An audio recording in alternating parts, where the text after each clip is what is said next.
کہ دنیا کے سامنے حضرت امام نے اپنا اسوہ رکھا کہ یہی تو پیغام میں دینے آیا ہوں، یہی تو جو ہے وہ تحریر میں نے کربلا کی ریت پر اپنے خون سے رقم کرنی تھی کہ یہ سر کٹ سکتا ہے لیکن جھکے گا تو صرف اپنے مالک کی چوکٹ پہ جھکے گا، یزید کے سامنے یہ سر جھک نہیں سکتا ہے۔ تو حضرت امام حمام رضی اللہ تعالیٰ عنہ نے کربلا کے تپتے ہوئے ریگزار میں جب 72-73 لاشیں خیموں کے سامنے پڑے تھے اور اتنے زخم کلیجے پہ تھے، راوی کہتا ہے کہ جب آپ کی قمیض اتاری گئی تو 113 سوراخ اس میں تیروں کے تھے، 33 زخم نیزوں کے تھے، 34 گھاؤ تلواروں کے تھے، اتنے زخم جسم کے اندر اور جسم چور ہے زخموں سے۔ لیکن حضرت امام حسین نے جب پیشانی سجدے میں رکھی تو آخری لفظ یہ تھے، اللہم رسن بقضائک وصبرا علی بلائک تسلیما لامرک سبحان ربی الاعلی۔ مالک تیری تقدیر پہ راضی ہو گیا ہوں، مالک زخم سے پہ بھی میں مسکرا رہا ہوں، مالک تیری طرف سے جو دکھ آئے میں نے ان کو قبول کیا، جے سونا میرے دکھ وچ راضی تے میں سکھ نو چلے ڈاواں، مالک میں سب کچھ قبول کیا، حسین تیری رضا پہ راضی ہے، میرے مالک تو بھی بتا تو بھی حسین پہ راضی ہوا ہے کہ نہیں ہوا ہے۔ آواز آ رہی تھی اس پیاسے پر علی شیر خدا کو ناز ہے، اس نواسے پر محمد مصطفیٰ کو ناز ہے، اوروں نے بھی سجدہ کیا پر اس کا عجب انداز ہے، اس نے وہ سجدہ کیا جس پر خدا کو ناز ہے۔ اے حسین ابن علی تم پر سلام، نازش آل نبی تم پر سلام۔ آج لہجہ بھی دم توڑ رہا ہے اور سورج بھی درد غروب سے زرد ہو رہا ہے، وقت کے دامن میں گنجائش نہیں کہ میں اس مضمون کو چھیڑوں، آؤ ہم سلام کرتے ہیں۔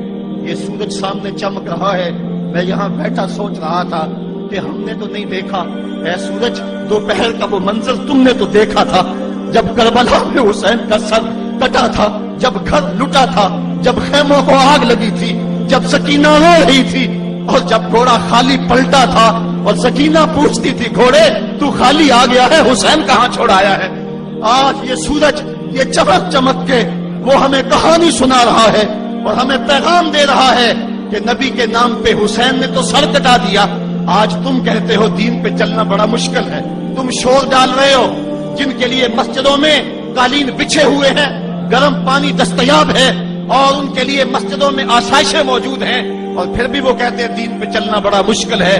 ذرا دیکھو حسین ابن علی کو سجدے میں سر رکھ کے، پیشانی رب کے حضور رکھ کے حسین ابن علی کہہ رہے ہیں مالک میں سر کٹا کے بھی تیرے حضور حاضر ہوں اور تجھ پہ راضی ہوں، تو بھی بتا کہ تو بھی حسین پہ راضی ہے یا نہیں ہے۔ اے حسین ابن علی تم پر سلام، نازش آل نبی تم پر سلام، تم پہ لاکھوں رحمتیں لاکھوں سلام۔ اے شہیدان محبت کے امام، لالا گوں لالا بدن لالا چمن، اے چمن اندر چمن، زندگی ہی زندگی تیری حیات، اے حیات اندر حیات، افتخار ملت بیضا ہے تو، رب کعبہ کی قسم یکتا ہے تو، فخر کا دل میں دریچہ باز کرنا چاہیے، جن کا تو آقا ہے ان کو ناز کرنا چاہیے۔ آج ہم ناز کرتے ہیں حسین ابن علی پہ، ہم آ حسین والے نہیں ہیں، ہم واہ حسین والے ہیں۔ واہ حسین تیری عظمت کو سلام، اتنے زخم کلیجے پہ ہو تو کھڑا نہیں ہوا جاتا، لیکن جبر کے خلاف کتنی قوت سے کھڑا ہے۔ حسین ابن علی نے اپنا نمونہ لوگوں کے سامنے رکھنا تھا۔ اقبال کہتا ہے سرخ رو عشق غیور از خونے ہو، شوقیے مصرع از مضمونے ہو۔ یزید مٹ گیا، یزید کا نام مٹ گیا، اس کا تشخص مٹ گیا، حسین کل بھی زندہ تھا، حسین آج بھی زندہ ہے۔ مرتا تو وہ ہے جس کی فکر مر جائے، مرتا تو وہ ہے جس کا نصب العین مر جائے، مرتا تو وہ ہے جس کا مشن ختم ہو جائے۔ حسین کا نصب العین زندہ، حسین کی فکر زندہ، حسین کا مشن زندہ، حسین زندہ، حسین کا نانا بھی زندہ۔ آج بھی ہزاروں کروڑوں اربوں انسان حسین کا نام لے کے جی رہے ہیں۔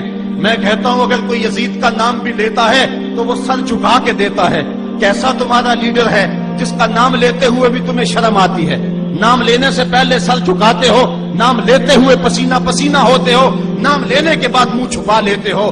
تمہیں اپنے قائد اور اپنے لیڈر کا نام لیتے بھی شرم آتی ہے، اور جب ہمارے لبوں پہ نام حسین آتا ہے ہمارا قد اونچا ہو جاتا ہے، ہمارا سر فخر سے بلند ہو جاتا ہے۔ فخر کا دل میں دریچہ باز کرنا چاہیے، جن کا تو آقا ہے ان کو ناز کرنا چاہیے۔ تو حسین ابن علی نے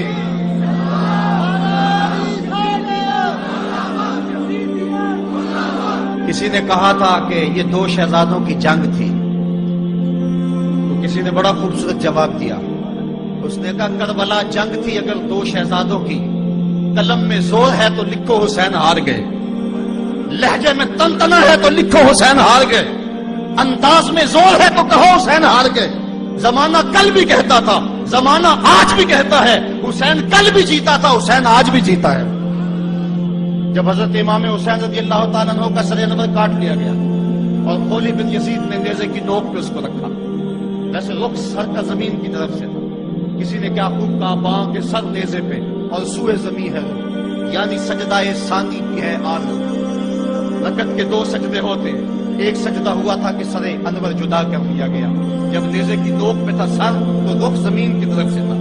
شاعر کہتا ذرا غور سے دیکھو سر حسین کیا کہہ رہا ہے. سر حسین کی پیشانی زمین کی طرف ہے، پیشانی میں دوسرے سجدے کی آرزو مچل رہی ہے. تو جب امام حسین کا سر خولی نے نیزے کی نوک پہ چڑھایا، اس نے تو یہ کہنا چاہا تھا کہ ہم فتح یاب ہوئے اور دیکھو ہم نے سر کاٹ لیا. کسی نے کہا ذرا غور سے دیکھو، یہ تو سر کٹ کے بھی سر بلند ہے، یہ سر کٹ گیا پھر بھی سر بلندی نہیں گئی ہے، اس کا بانکپن پھر بھی نہیں گیا ہے. حسین کا سر کل بھی اونچا تھا، حسین کا سر آج بھی اونچا ہے. اس کا نام زندہ، اس کا پیغام زندہ، اس کی فکر زندہ. حضرت امام زین العابدین یہ کربلا کے وہ شخص ہیں جنہوں نے سارا منظر اپنی آنکھوں سے دیکھا تھا.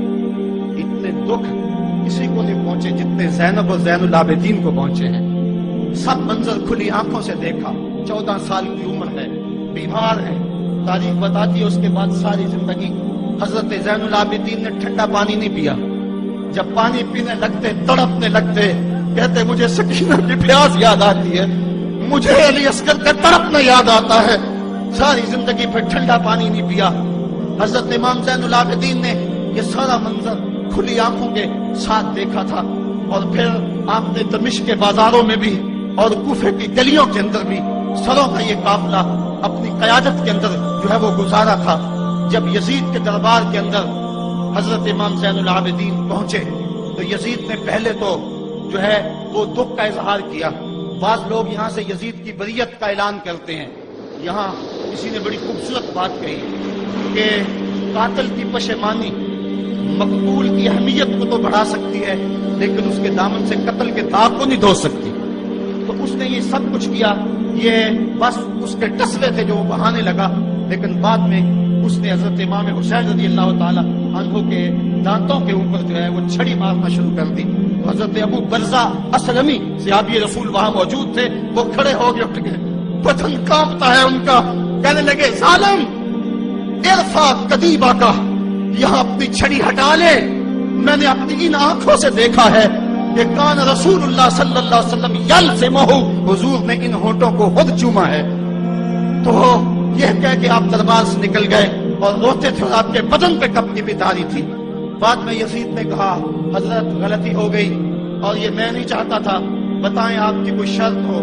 تو آپ نے فرمایا میری 4 باتیں مان لو. ان 4 باتوں میں ایک بات یہ تھی کہ سر حسین اور سر شہیدہ ہمارے سپرد کر دو تاکہ ہم کربلا جا کے ان کی تدفین کر سکیں. دوسری یہ تھا کہ ہمیں مدینہ حفاظت سے پہنچا دو.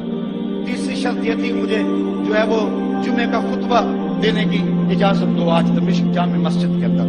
چوتھی بات آپ نے یہ فرمائی کہ قاتلان حسین جو ہے وہ میرے سپرد کرو. اس نے کہا کون ہے قاتل حسین کا؟ لوگوں نے کہا خولی ہے. خولی نے کہا میں نے قتل نہیں کیا، یہ سنان بن انس نخی نے کیا ہے. سنان بن انس نخی کو کہا ہاں تو بتا. کہنے لگا میں قتل کیوں کرنا تھا، یہ تو شمر ذل جوشن نے کیا ہے. شمر ذل جوشن کو کہا تو بتا. کہنے لگا میں نے قتل نہیں کیا، میرا کون سا حسین نے کچھ بگاڑا تھا، قتل اس نے کیا ہے جس کی حکومت کو خطرہ تھا. تو یہ ہے وہ ہے قاتل حسین کا. اب یزید کہنے لگا تمہاری یہ شرط تو میں پوری نہیں کر سکتا، یہ بات تو پوری نہیں کر سکتا، اب خطبہ دے لو. اب حضرت امام زین العابدین خطبہ دینے کے لیے کھڑے ہوئے. خطابت تو اس گھر کی لونڈی ہے، جب یہ بولتے ہیں تو حکمت کے موتی دولتے ہیں. جو ہی امام زین العابدین کھڑے ہوئے، 14 سال عمر ہے اور دمشق کی جامع مسجد ہے. یزید بھی بیٹھا تھا، یاد سلطنت بھی تھے، عوام کا بھی ہجوم تھا. جب آپ نے خطبہ شروع کیا لوگ ساروں کے تاز رونے لگے اور آپ نے اہل بیت کے مناقب جب لوگوں کے سامنے رکھے تو یزید گھبرا گیا کہ کہیں لوگ میرے گریبان تک نہ پہنچے. اس نے مؤذن کو اشارہ کیا جلدی جلدی اذان پڑھو. تو جب اس نے کہا اللہ اکبر اللہ اکبر تو حضرت شہزادہ زین العابدین نے کہا کہ اس کے اندر کوئی شک نہیں کہ اللہ سب سے بڑا ہے. جب شہادتین کا کہا اشہد اللہ الہ الا اللہ, حضرت امام زین العابدین نے اس کے جواب کے اندر کہا ہاں ہاں اللہ کے علاوہ کوئی معبود نہیں ہے, اس کی گواہی ہم نے خون سے دی ہے, ہم نے اپنے لہو سے دی ہے اس کی گواہی.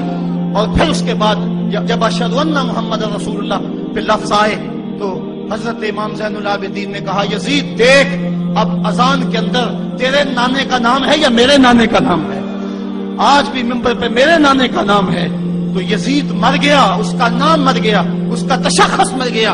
حسین کل بھی زندہ تھا, حسین آج بھی زندہ ہے. حسین کربلا کے تپتے ہوئے ریگزار میں بھی زندہ تھا, کوفے کے بازار میں بھی زندہ تھا, اور دمشق کی جامع مسجد میں بھی زندہ تھا, مدینے میں بھی زندہ, مکے میں بھی زندہ, کابل میں بھی زندہ, کندھار میں بھی زندہ, قلعہ جنگی میں بھی زندہ, تورا گھوڑا میں بھی زندہ, موصل میں بھی زندہ, بغداد میں بھی زندہ, غزہ کی پٹی میں بھی زندہ, فلسطین میں بھی زندہ.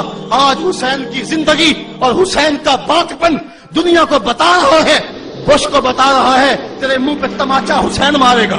زمانہ بتائے گا کہ حسین کل بھی زندہ تھا, حسین آج بھی زندہ ہے. حسین کی فکر لے کے اٹھو اور پوری دنیا پہ چھا جاؤ اور زمانے کو بتاؤ کہ ہم حسین ابن علی کے سپاہی ہیں. صرف محرم کے دن آنسو بہا لینے سے کچھ نہیں ہوگا.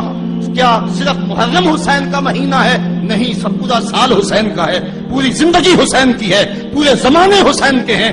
یہ صرف عاشور کا دن یا عاشور کی شب ہی حسین کی نہیں, سارے زمانے حسین کے ہیں. کل بھی حسین کا تھا, آج بھی حسین کا ہے, کل بھی حسین کا ہوگا. آؤ اٹھیں, قرآن کو لے کر کے حسین ابن علی نیزے کی نوک پر بھی چڑھ کے قرآن سنایا, اور آج ہم اسی قرآن کی دعوت کو لے کر کے اٹھیں اور حسین ابن علی کے پیغام